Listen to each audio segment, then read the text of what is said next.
I'm not dressed like Emilia Fart today, but I'm gonna tell you the fucking truth today. So this week was kind of rough, just on an emotional, mental level. I did have my first appointment with a therapist on Monday, and I ended up breaking down, crying, bawling because I couldn't find where I was supposed to have my appointment. I called the medical provider that I had scheduled this appointment with, and no one could tell me what my medical record number was, even though I gave them my full name, social security, phone number, address. They couldn't find me in their system and couldn't tell me where my appointment was until 30 minutes later when my appointment had already started. So I broke down crying, bawling, just bawling. I was bawling. Thankfully, they had an appointment free for the next day, so I went the next day. And they just did an intake with me, asked me a bunch of questions. I didn't really get to talk about anything. I didn't get to vent about anything, and I think I've just been holding a lot in lately. And so I just didn't get that release that I needed, that I thought I was going to get. Now, of course, I know that one therapy session isn't going to cure you. I wasn't looking to be cured. I think I was just looking forward to a release. And so Thursday, I just broke down again. It was just little things that were setting me off. I just felt like I just couldn't be strong under the weight of everything I had been carrying around anymore. You know, there's just a breaking point at some point. But the good thing that happened on Thursday was me and my partner saw the whole thing. Like, he saw me go from being kind of normal that morning to just crawling in bed and curling into a ball, and like, he knew something was wrong. He was really good about it, actually. He laid down next to me, he asked me if it was okay, he asked me if I wanted to talk, and I said I would talk, I just don't know what to say. And I told him how it was bothering me that I had missed my appointments and that I was just holding so much in, was just feeling overwhelmed because I didn't get to release anything and I'm just carrying so much around. And he said, well, talk to me. And I said, I don't know how. Like, I don't know where to start. Everything's just like a big, horrible, knotted ball of yarn, and everything's related to everything else, and it's just everything, you know? And he was like, well, just tell me. You know, I started to unravel. I guess I just started from the point that I thought I would start if I was actually talking to my therapist. So I started by telling him that my social anxiety was getting to me, that it was hard for me to keep that at bay for so long without having support. I told him how I thought everyone at work hated me, how I thought that I was doing a bad job and they all regretted hiring me, and that they realized that they had made a mistake. I love where I work. I really do. Everyone there is so nice. They're like the nicest, kindest, most caring people you've ever met. And they hire people intentionally based on that. So it's true. It's weird. It's legitimately like working in Care Bear land, and I love it. I love it. I love everything about it. And of course, my brain's gonna try to find some way to sabotage it, right? Because even though I'm working with the nicest, kindest, sweetest, most caring people on the face of the earth, my brain is telling me that I don't fit in, I don't belong, I was a mistake, I am not gonna last there. My brain is just starting, and I was able to hold these thoughts off for 2 months.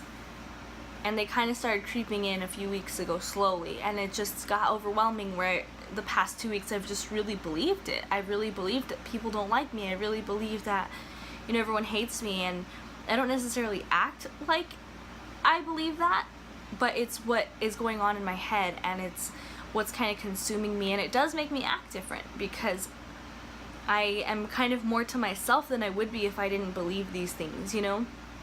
I'm more nervous around people than I would be if I didn't believe these things. So that was kind of getting to me really, really bad, and it was tied to all of these other things. It was tied to the fact that I hate myself, you know, it was tied to the fact that I struggle with low self-esteem and I don't like myself. And you know, my partner, he was so good about it. Like, he said, you know, that's not true. People love you, and if anyone didn't, well, fuck them. Like, it doesn't matter if people like you or not, you know?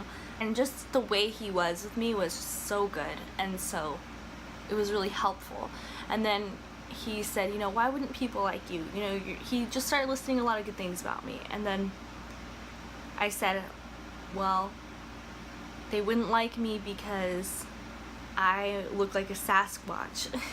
And that was just my way of saying that I feel like I'm hideous. Like, I feel ugly. I feel disgusting, you know. And it's not just because of my weight. I have issues with my weight, and I don't have issues with anyone else's weight. I think if you're comfortable in your skin, that's all that matters. To me, if I see someone who's comfortable in their skin and confident, I'm happy for them. I don't think anything about anyone else's weight. That's never my place to judge. But what is important to me is that you do feel good, and I don't, you know? Some people find a way to feel good in the skin that they're in, and other people have to change their bodies in order to do that, and I don't think there's a right or wrong way. I've been trying to accept the body that I'm in for years, and I can't. I just can't.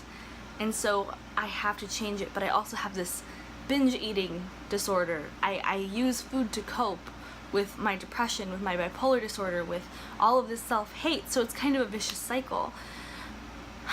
And thankfully, I did go to my therapy session, and like I said, it was just an intake. I didn't really get to talk, but they are referring me out to someone who specializes in eating disorders, and so I'm actually really excited about that. I'm gonna start those therapy sessions in October.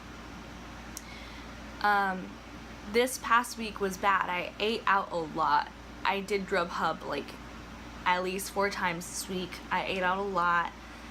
I think I gained weight again, and I had been doing really good up until this point, and I gained some weight back, and it's disappointing, but I understand why, you know.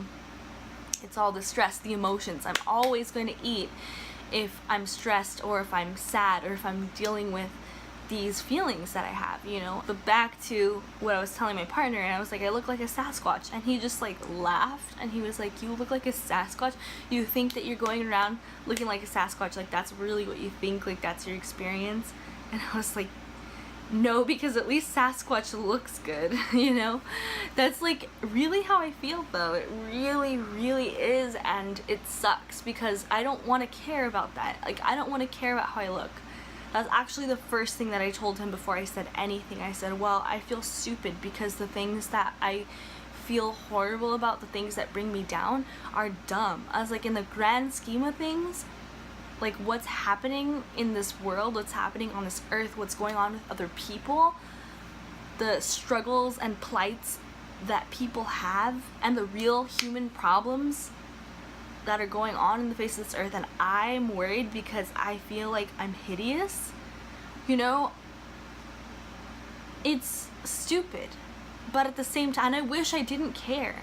I wish I was just like, yeah, obviously I don't look like an Instagram model. Obviously I don't look like the women on television or in the movies, or obviously I'm not like the poster woman of like what's desirable and sexy, and that I should just be able to accept it and move on.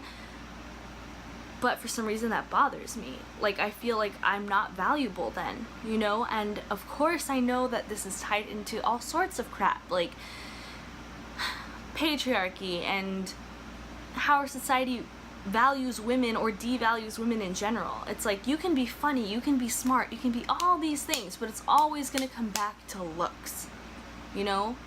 And there are so many incredible women who overcome that, you know, who just rise above that. Or women who play into that and then use that to become successful, you know? And then there's people who are just kind of caught in the middle, or it's just like, I'm not that, I can't use that to become successful. But it's hard to just rise above it. It's like, it affects me. It affects me personally a lot, you know, and I wish it didn't. But I think, and then I started talking about this, I think the main reason it does is because I identify with being like a very sexual person. Like, I always have been. I've been a very sexual person from a pretty young age. Sex has been very important to me. I enjoy sex a lot, but in this body and with how I look and how I feel about myself, I don't feel like I deserve it. And so it's like I'm cutting myself off from a really big part of myself, you know? I'm a very it feels weird saying it because I haven't acted like it, and because I'm so repressed, and in certain situations you would never guess that, but I'm a very sexual person. Like I said, sex is important to me. Sex is important to me. It's been like a big part of my identity and who I am, but because, again, I don't feel good about myself, I don't think that I'm allowed to own my sexuality, to have sexuality, to own my pleasure, to have pleasure, because in our society, to be a woman is not to own your sexuality, but to be sexualized and to be used as a sex object. And if you don't fit the mold, then you're just a joke. Then you're just the girl that Post Malone gave a sip to. You know what I'm saying? Like, you're not valuable. You're not worthy. You're not anything, really, you know? And that's stupid, and I hate that. And you know, I've come from a feminist background. Like, I get it. I understand these concepts, but it's hard for me to reject them when I don't know how to explain it. Maybe that's something I need to practice more actively in my life. Maybe it's not just a matter of logically or intellectually knowing these things, but it's about practicing them. Like, if sex is important to me, then I need to practice owning my sexuality, even though I look the way I look, you know? And again, for me, it's hard because it's not just about my weight, it's about my face. Like, I don't feel particularly feminine. I look at my nose, look at these bags under my eyes. This is not the poster face of desirability, you know? But I guess I have to find a way to find harmony in the fact that sex is important to me. I feel like I want to own my sexuality. I want to feel sexy. I want to feel sensual. I want to feel like I can just be expressive in that way without feeling like a joke, without feeling gross, without feeling like I'll be rejected or devalued, you know? So it all kind of comes back to that. And oh, there's a little lizard in the kitchen. Oh, hi, little lizard. He just ran to the bathroom. Oh my god, we have a pet. Okay, there's just so much, right? Like, this is just the tip of the iceberg, and then there's like so many details in all of the different things that I just said. But the last thing I'll say is that, you know, you could say like this is just an issue of sexuality, but it affects my whole life because it's a reflection of how I feel about myself and how comfortable I am with myself and what I think I deserve and what I think I'm worthy of.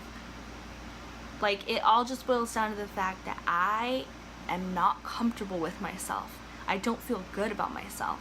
I am 5'4" and I weigh 206 pounds. I used to weigh 138 pounds. For many years of my life, that was like my solid weight, my standard weight. I got used to that body, but while I was in that body, I thought I was fat. So the hard part is, I thought I was fat back then, but a part of me still appreciated my body. A part of me still felt sexy. A part of me still felt like I could be confident and look at pictures of myself. And yeah, of course I didn't like every single picture, but I liked at least half of them, you know? Now when I see pictures of myself, it's more like a shock. Like, I can't believe that's me. Like, it doesn't feel like me. So I feel like I can't be myself because I don't feel like me. It's weird. It's weird because you wouldn't think that weight would do that to you. And I applaud people who do find themselves or do feel like themselves and do own themselves, their bodies, their sexualities, everything in different sizes and different shapes, because I can't seem to do that. Like, I look at myself and I can't do it. Like, I think even though I'm not happy with my face, even if I lost weight, I think it would be easier. I think it would be easier, and so that's what I need to focus on. So this whole rambly ranty video, I'm coming at you because it's real. It's like what I've been going through. It's like what this week was about for me, and how it's related to this project is that I allowed myself to be honest, you know, and not just with myself, but I allowed myself to be honest with my partner. And I think it, like, again, it didn't cure anything, it didn't fix anything, but it just created space for me to be authentic. It created space for me to process what I'm genuinely going through and what I'm genuinely feeling, instead of trying to act like I'm okay and act like I'm this or act like I'm not this, you know? It's hard. It's like really hard to be wrapped up in thoughts and feelings that you haven't really understood, processed, or even realized sometimes, you know? So that's why I'm posting this video to this channel.